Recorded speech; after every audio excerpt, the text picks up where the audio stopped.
मोदी सरकार मुर्दाबाद, खट्टर सरकार मुर्दाबाद, खट्टर तेरी तानाशाही नहीं चलेगी, नहीं चलेगी। रोजी रोटी दे न सके जो सरकार निकम्मी है, जो सरकार निकम्मी हो वो सरकार बदलनी है। बीजेपी सरकार मुर्दाबाद, खट्टर सरकार मुर्दाबाद, हमारी नौकरी वापस लो। जिस वक्त रोडवेज के कर्मचारी अपनी मांगों को लेकर हड़ताल पर चले गए थे, उस वक्त विभाग ने डीसी रेट पर कर्मचारियों को काम पर लगाया था ताकि बसों का आना जाना प्रभावित न हो। लेकिन जैसे ही रोडवेज कर्मचारियों की हड़ताल खत्म हुई, डीसी रेट पर रखे गए कर्मचारियों को बाहर का रास्ता दिखा दिया गया। अब यही कर्मचारी रोजगार की मांग को लेकर प्रदर्शन कर रहे हैं। इनका कहना है कि सरकार ने हमसे वादा किया था कि हमें रेगुलर किया जाएगा, लेकिन अभी तक इस संबंध में कोई फैसला नहीं लिया गया है। कर्मचारियों द्वारा हड़ताल की गई थी कोई किलोमीटर स्कीम के विरोध में, और हमारे ये साथी वो सारे साथी वो हैं कि जिन्होंने सरकार का साथ दिया था और हड़ताल में जनता को सुविधा दी थी। और सभी जितने भी हमारे जीएम टीएम थे जी, उन्होंने सरकार के कहने पे इन सभी साथियों को भर्ती किया था और यह आश्वासन दिया था उन्होंने कि भाई आप लोगों को रखा जाएगा, डीसी रेट पे रखा जाएगा और भाई सरकार को अच्छा काम करके दिखाओ, आप लोगों को रेगुलर रखा जाएगा।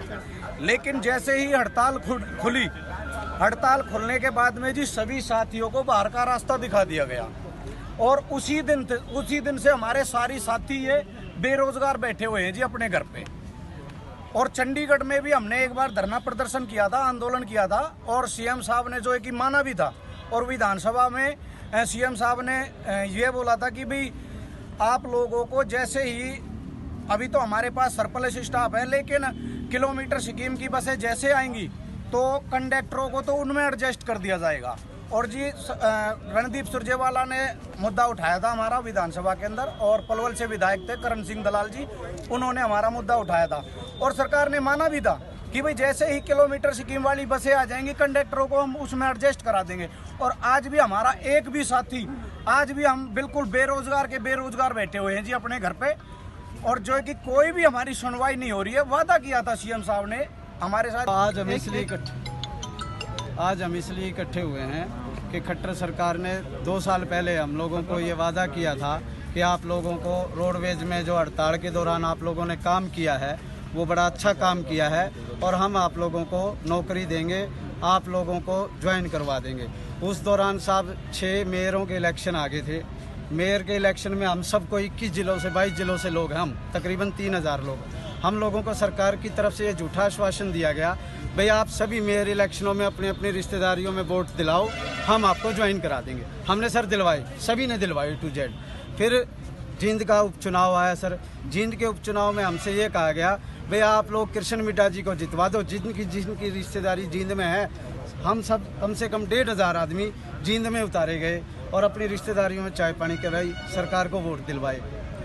अब सर हमारा कुल मिलाकर के मुद्दा ये है, हम लोग 2 साल से भटक रहे हैं। 18 दिन की सरकार की नाक कट गई थी, सरकार मतलब बैकफुट पे आ गई थी। हमारे रोडवेज भाइयों ने इनका जीना आराम कर दिया था, वो बढ़िया थे, लेकिन हमारी वजह से उन लोगों का बेचारों का नुकसान हुआ और सरकार की हमने इज्जत बचाई। सरकार की इज्जत बचाने का ये रोष मिल रहा है कि 2 साल से धक्के खाते घूम रहे हैं। हमारे में से 3-4 साथी तो एक्सपायर हो चुके हैं सर। लाठी चार्ज हुआ हमारे पास।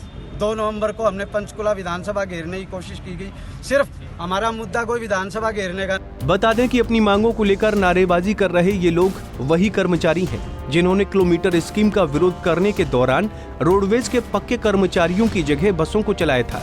रोडवेज कर्मचारियों की हड़ताल तो खत्म हो गई, लेकिन सरकार का वादा अभी तक पूरा नहीं कर पाई है। ये कर्मचारी 2 साल से बेरोजगार अपने घरों पर बैठे हैं, लेकिन अब नौकरी की मांग को लेकर सड़कों पर उतर आए हैं। गोहाना से सुनील जिंदल, पंजाब केसरी टीवी।